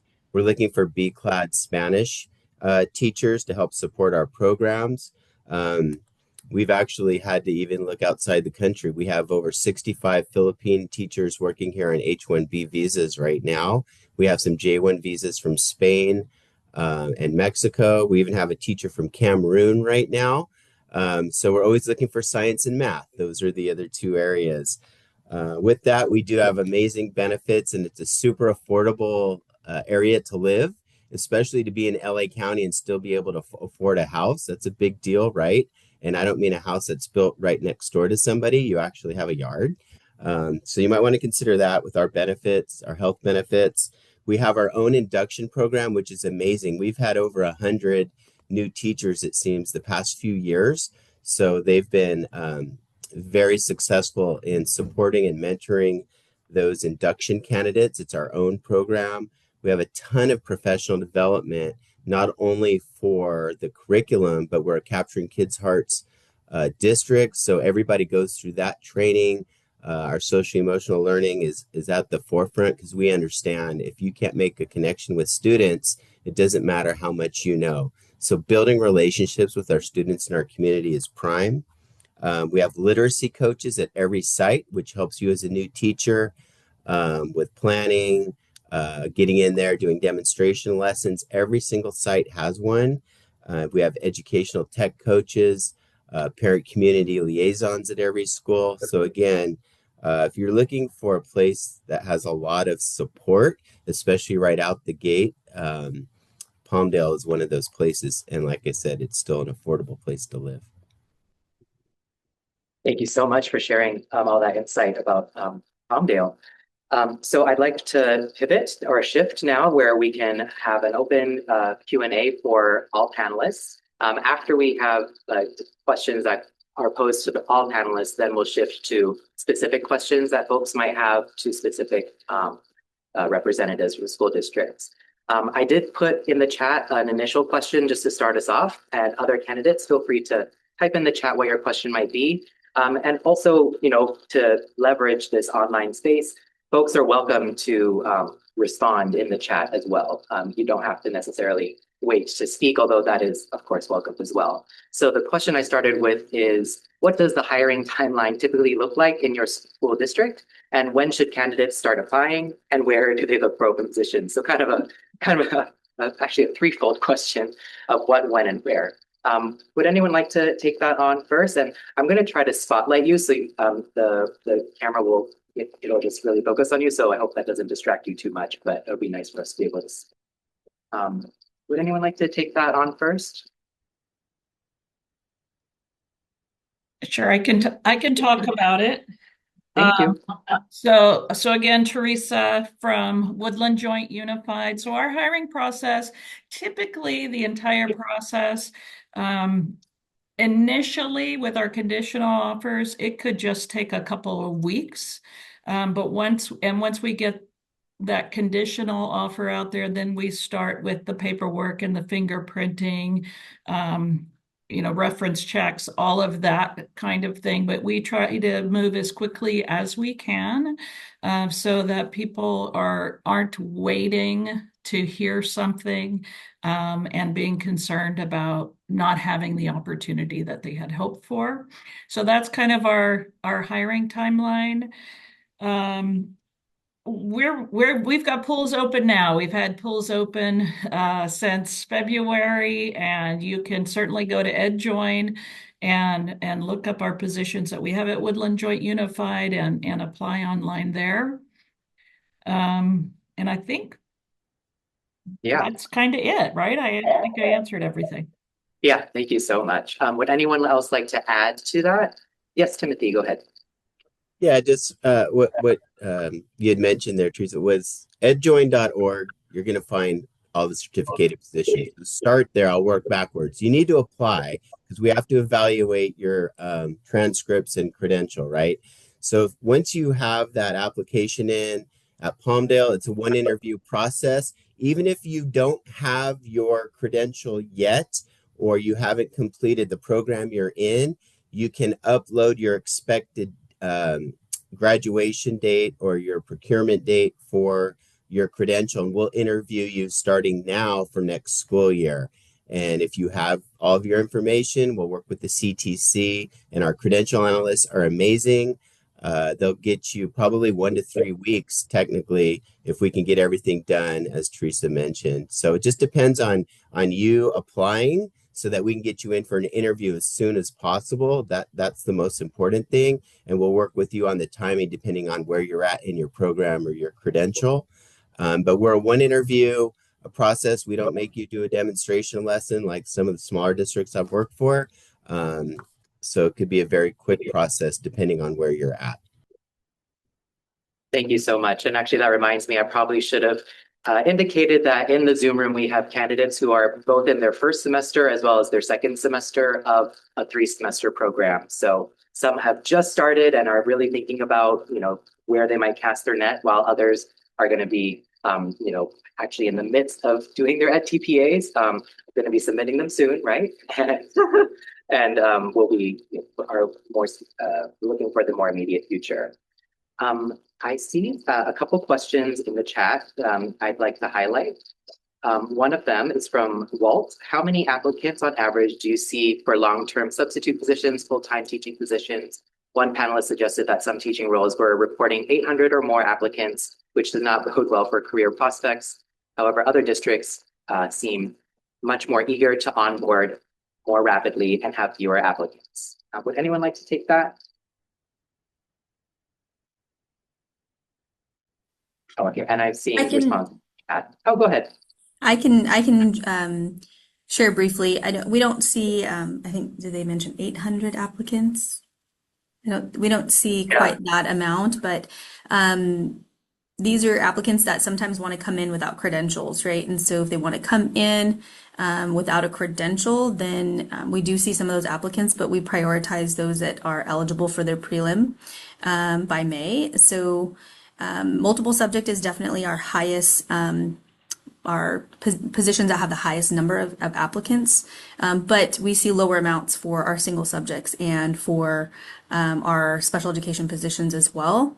But I think even for long-term subbing, that's a great way for you to get your foot in the door, make connections and network with administrators throughout our district. And because we are a large district, we hire throughout the year. So we hire on average of 130 teachers a year. It looks like approximately 100 teachers in the summer and another 30 or so throughout the year.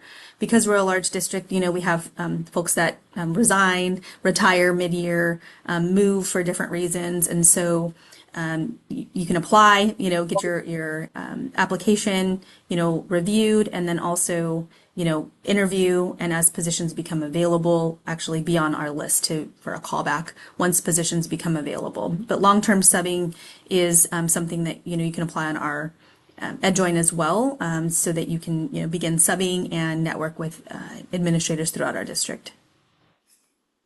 Thank you for sharing.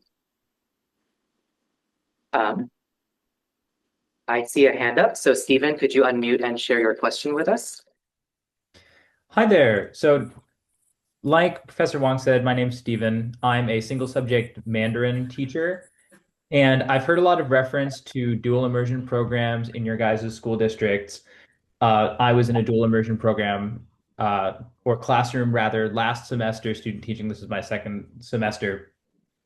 And I wanted to ask how you guys as administrators think about continuing that dual immersion program up through high school when it no longer becomes as doable or as feasible to have an immersion setting. And I want to hear how you guys maybe think about not only mirroring the demographic makeup of your district with regard to dual immersion programs, but how you guys think about fostering global perspectives in addition to like reflecting maybe the demographic texture of an ethnic enclave your school is located in.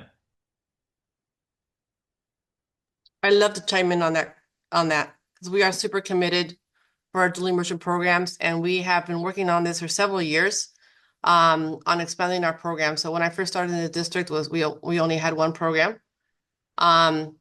We now have 5 at the elementary level, and we have courses at the middle school and secondary at the high schools to maintain the language, and and to push for the seal of biliteracy. To support our students with not only maintaining their language and being bilingual, but being multilingual and culturally competitive. And so we're very committed to that. Now, in our particular area, it's mostly Spanish, but boy, I would love to expand it to other languages. And our board is very committed to that. Somebody mentioned CAVE. I'm a past president of CAVE myself. I've always been in CAVE. I started in this district as a paraeducator, and now I'm the superintendent. And the reason that I is because this community, this board, really supports our English learners. Now we have a lot of work. I'm not saying that we don't have a lot of work to continue to improve, but the commitment is there. And sometimes that is half the battle on not having commitment from the board, understanding to continue to grow programs. And we definitely have that here. There's a lot of pride in that. We also work really closely with GABE anytime for staff development for our dual immersion teachers specifically. So there's not an afterthought. Bilingualism, anytime we do an adoption, anything we do, we start with, and what does this mean for our dual immersion, our dual learners? Not as an afterthought. Many times it's an afterthought. Oh, we didn't think of that. We forgot. Not here. If a curriculum is not available in Spanish or appropriate for our English learners, it's not even considered. So we start from the beginning that way. And so, yeah, there's a lot of support for dual immersion here.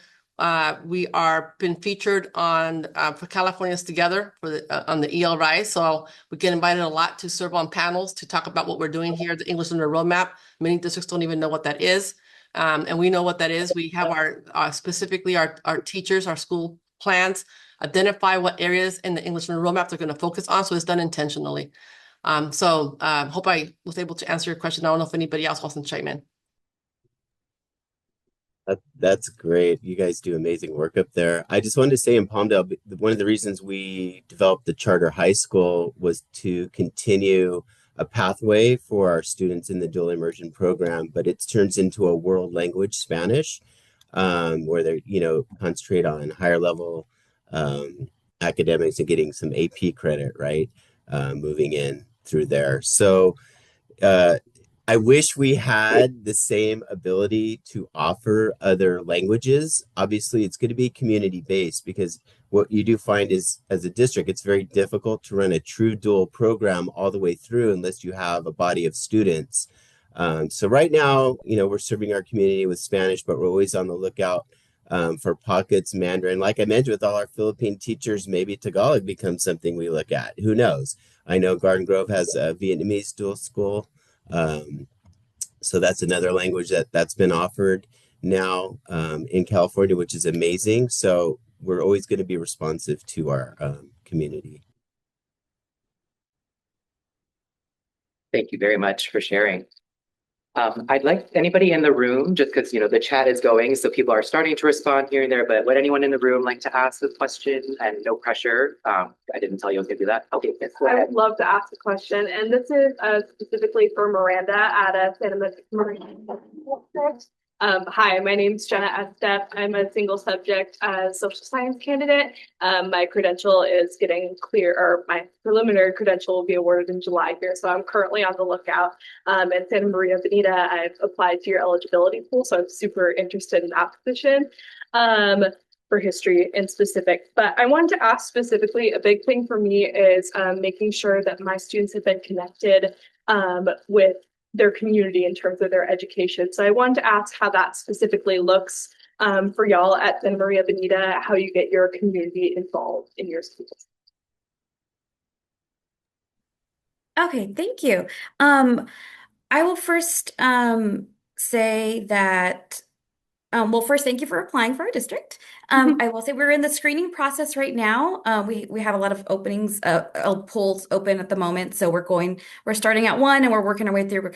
So right now we're kind of on special ed because we have a lot of openings for those ones. So we will reach out to you very soon regarding your application. Well, I think growing up in Santa Maria all my life and gone to the schools that are in our district, we are very tied to the community. Although we're like a small little city, like big but small little city, and we do have a lot of connection with things that we put on for the community. At one of our departments, they hold a lot of events with the community, and they always partner, like our district partners with these other events within, and so that way our students are included. I will say I am a little new to this position, so I know that there's more that I can't exactly explain. But with other departments that we have in our district, there is a lot that we do to keep our community tied with our students. But also a lot of our people that work in our district, their students do go to our schools. So that is another connection that we have there as well. Sorry if I couldn't fully answer your question. But yeah. No, it's okay. Thank you so much. Kind of related to this conversation and what I put in the chat, also related to what Walt had asked earlier, is thinking about qualities that make a candidate stand out when applying to the district. Are there certain pieces to highlight, or just what kind of insights might you have to offer?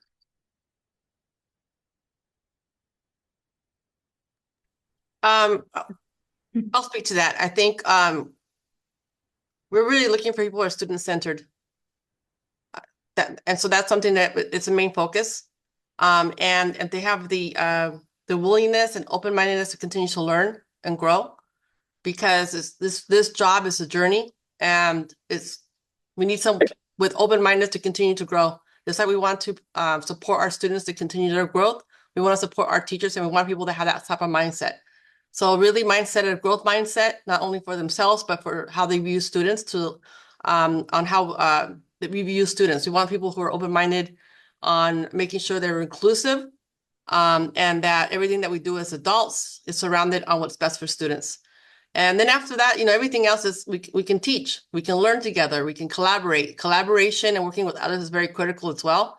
Making sure that people are willing to work with their colleagues, because this profession is a people business.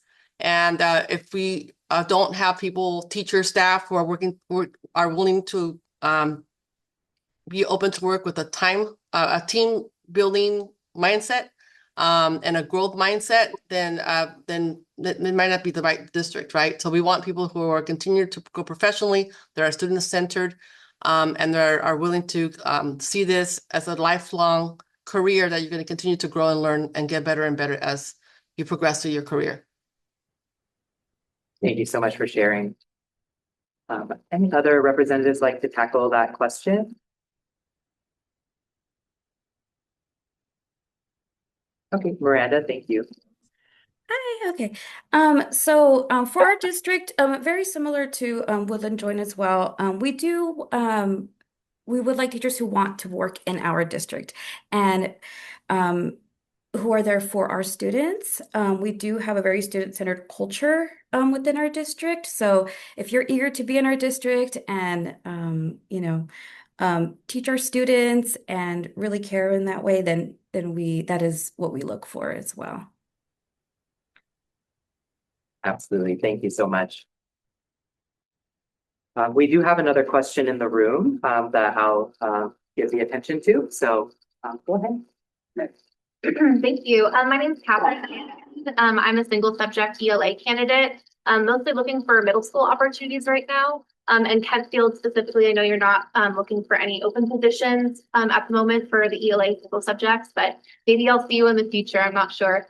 I was wondering, I've heard a lot about different induction opportunities for new teachers. I was curious if any of you, if you don't have a specific induction program, if you have other types of professional communities of PLCs or things like that to help champion new teachers. I'm happy to kind of respond to that from Kentfields. So thank you for the question, Catherine, and your interest in our school district. So we don't operate the induction program locally because we're such a small district. We just don't have the capacity, but we do partner with our local county office of education, and we fund that program. So we pay for the mentor. We also pay for the cost of the program through the county office, and it's a very robust program, super positive experience for folks. So that would be available to individuals that join our district as new teachers. And the other thing we have is we have internal coaches that we have available for new teachers, or try to partner them up within folks that have taught or are currently teaching their grade level. So they have that internal mentorship beyond the induction program. Weekly, we have, and I'm sure many of our districts that are represented today have shortened schedules so that we can have grade level collaboration or curriculum collaborations that happen to continue that opportunity for engagement with colleagues that are similar in terms of your teaching and your instructional practices. Hopefully that's helpful. Yeah, thank you so much.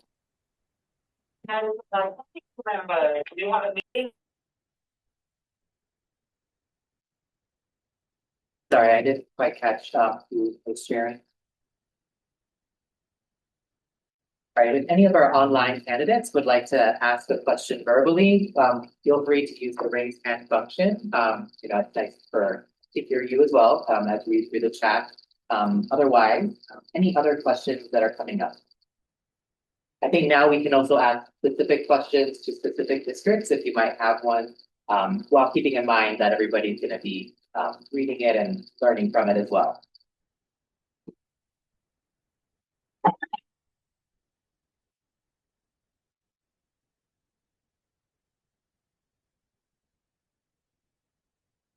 I'd like to also give the opportunity to any representatives from school districts to share anything that may have come up earlier and you didn't get a chance to say something. Would anyone like to offer something that we haven't covered or that you wanted to contribute? I know that it can be tricky to navigate a hybrid setting, so. Hi, I wanted to add something. Absolutely. Okay, so earlier it was discussed or there was a question about onboarding and how that process is. I just wanted to say that we're trying something new out this year. We're going to have a signing day. So for those teachers who are bringing in, we're going to have like a one-stop shop here at our district office where you can get your fingerprints done, your TB.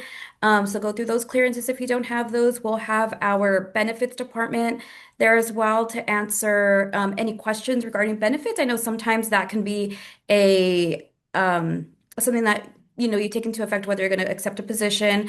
We'll look at transcripts to see where you'd be placed on the salary schedule and answer all of those questions. So right now we do have a posting, or we're working on screening our postings that would close on the 28th of February. And we do have a couple, all of our polls are still open until St. Patrick's Day for the second round. So we are scheduling our first round of interviews at the end of this month for most of the positions, and then we're going to hold another round of interviews very soon. So I just didn't want to miss out on that first question to provide that information. Did you mean the 28th of March? A clarification question. 28th of February was our first pool that we closed, and then our second pool closes on St. Patrick's Day, March 17th. Okay, thank you so much. I see a question from David in the chat. Do any of the districts offer specialized grants for underrepresented individuals teaching STEM when concerning incentives? You're also welcome to respond in the chat as well, but I wanted to highlight that.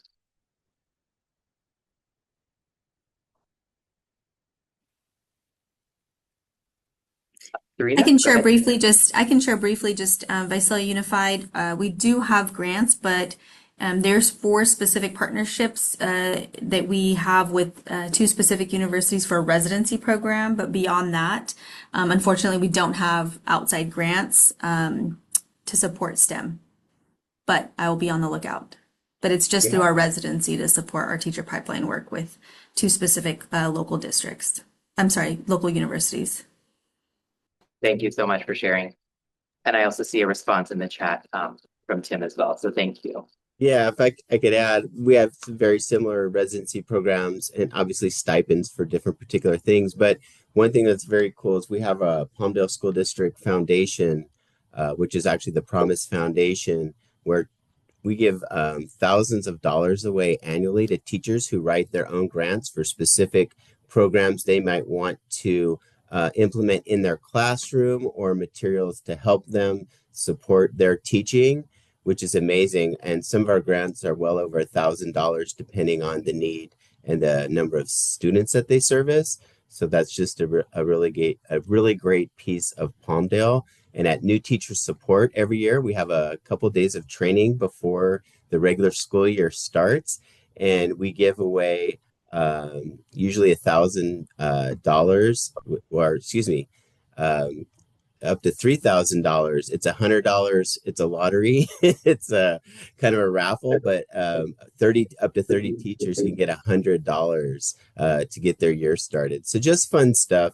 And we're always looking for grants. I know Kemper has some grants for bilingual education. So again, we work with our partners in the district to help support our teachers if it's not something we can necessarily fund. So we're always looking out, trying to help our teachers. Yeah, thank you very much. As a follow-up question to that, and then I have another question right after, is thinking about the supports that are offered to first-year teachers, knowing how hard it is to transition, into that kind of environment. So wondering if any of the districts, beyond what you've shared, could share any ways that you support teachers in their first year. And then another question after that for you to think through, I wanted to just highlight what both Jessica as well as Brandon mentioned in the chat about them being our spring cohort intake, meaning that they will finish in December. So, what would be a best practice to secure a job in January or as soon as possible after graduating? And there's some ideas in the chat as well. So back to that first question of what support systems do you have in place for first year teachers? Anybody like to take that on for us?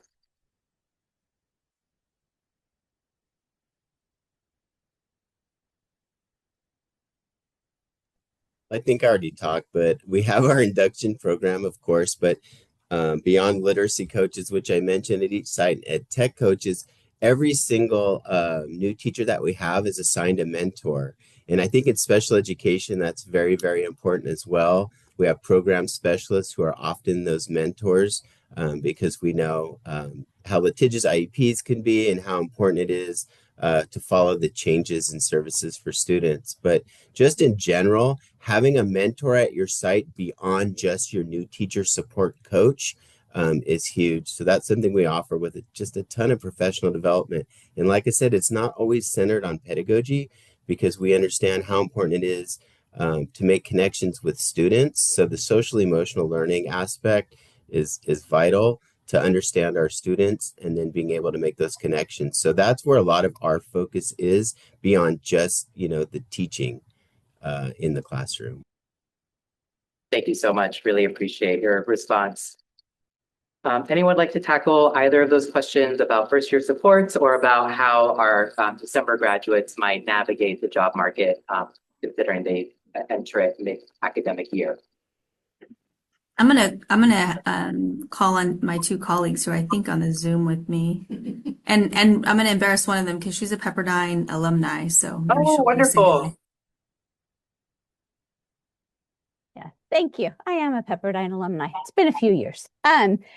What we have, and we in-house an induction program because our district is so large. And so for as far as first year supports are concerned, we also have on-site mentors is our first and foremost thing that are their coach through that year we try to make sure that they are aligned with their coaching area, with their same teaching area. So we also have that as an induction program. So it's run through our schools so that we make it embedded with the practice and also with what they've come through with their teaching credentialing program.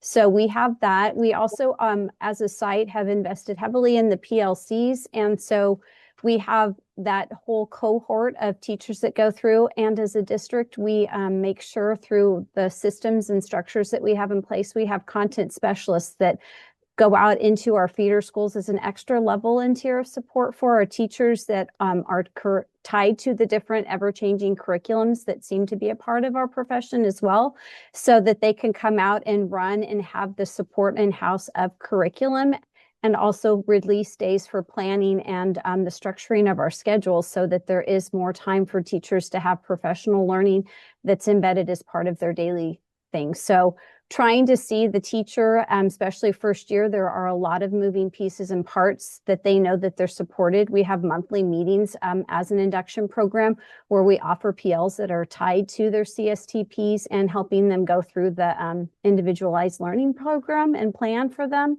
So first year teaching, we know we want to make sure that we are giving them the best footing. So we do have a lot of supports offered for that. Thank you so much for sharing that.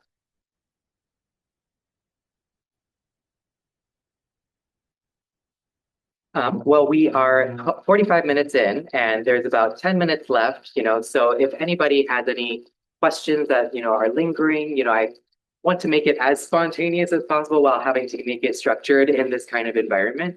I think one thing that our candidates would appreciate if there was a contact information or way to, reach out if there are any follow-up questions for specific school districts, and I think perhaps they might send a follow-up email of sorts as well.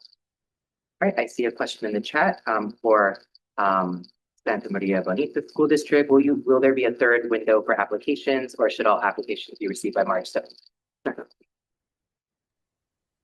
I believe we will probably have another round. Right now we're just finishing up our transfer or district transfer. So once that's complete, would give us a much better idea of what we are still needing. So once we get through those first couple, then we'll be able to see. I wanted to touch on, there was a question about for the students that are going to be finished a little bit later mid-year. We have had those new teachers come in during that time. And you never know what positions will be available at the time, but we have, let me think, last school year, there was a few positions where, maybe somebody had to resign or something. So it's just a matter of keeping your eye out on EdJoin for our district at least, because you never know what opportunities could come about during that time. Although it's not the typical, beginning of the school year. I know like science, we still needed it like almost all year long. So certain positions like that, like single subject. But yeah, definitely just keep an eye on EdJoin or even reach out to us. I'll put my information as well as my director and the other personnel clerk for certificated, their contact information. So if any questions come up at any time, you can reach out to us. We really appreciate that. Thank you. Anybody in the room have a question they wanted to ask? All right. Any outstanding questions from candidates or any outstanding advice from our panelists? None. I would just Okay. say do your research on your district. Look up our website, look at the schools, look at the programs, and look at the area, the affordability. I think oftentimes we've hired people from a little further away, but we do all in-person interviews because we want you to know where you're coming to, what our district looks like, what the valley looks like here. And oftentimes people will say yes, they're very excited they got an offer, and then about a few months in, they're sort of like, oh boy, this is a commute, and things kind of change. So make a good decision by learning about the district and what it has to offer. I think every district that's worth its salt has as much information in a positive way out there for you to research, whether it's benefits, salary structure, the magnet schools, the programs they offer. And for us, the Palmdale Promise is our mission and vision. So when you go to a district, every district should have that, posted somewhere, and you should have an idea what they're about before you even interview. Questions I don't like to hear in an interview are, what does a starting teacher make? Do you have an induction program? Or what is your mission and vision? Because to me, that means you haven't even researched the district. So I say do your research on the district. And I hope that, Palmdale would be a good match if it's someplace that you decide to apply.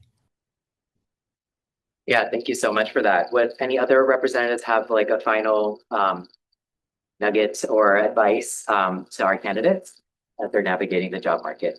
Sure, I'll jump in. I did everything that a colleague from Palmdale just shared. I think remember you're also interviewing us, right? So don't focus.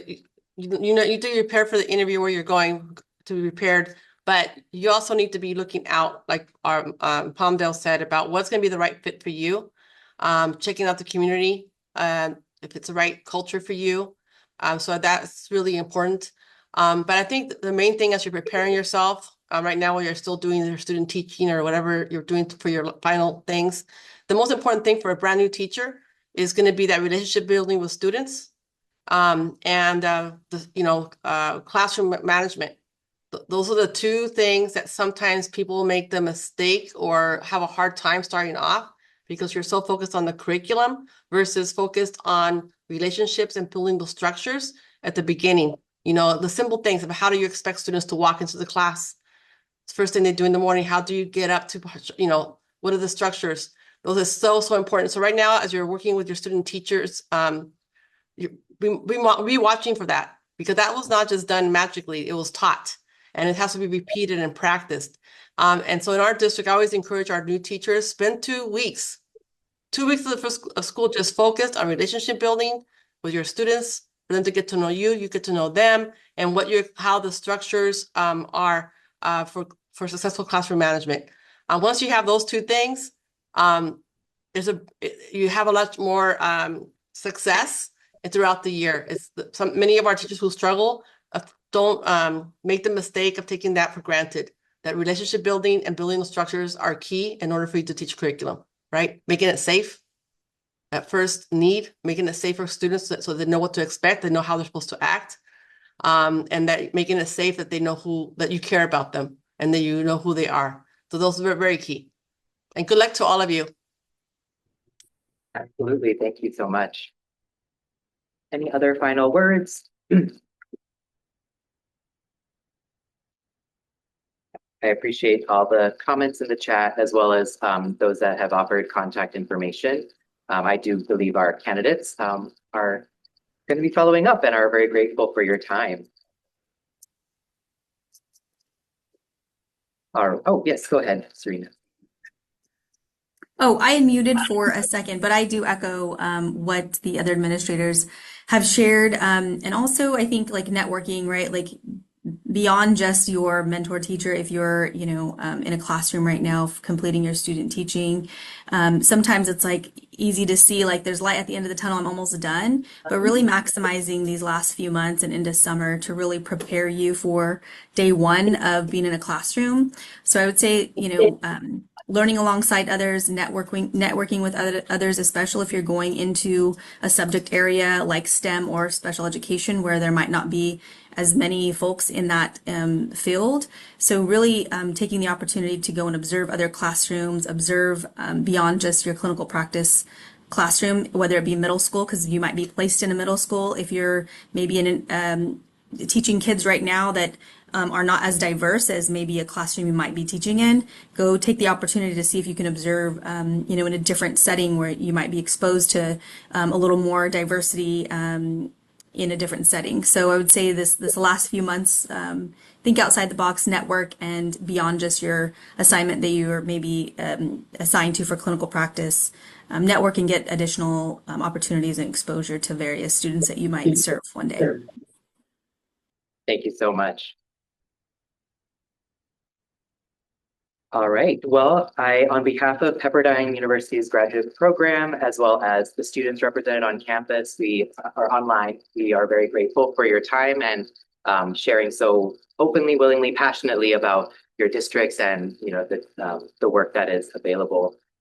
We are excited to partner with you. If there are any follow-up conversations, please feel free to leave contact information in the chat. Otherwise, have a wonderful day. Thank you so much, everybody. Thank you, Kevin, for the invite. Thanks for having us. Thank you. Thank you.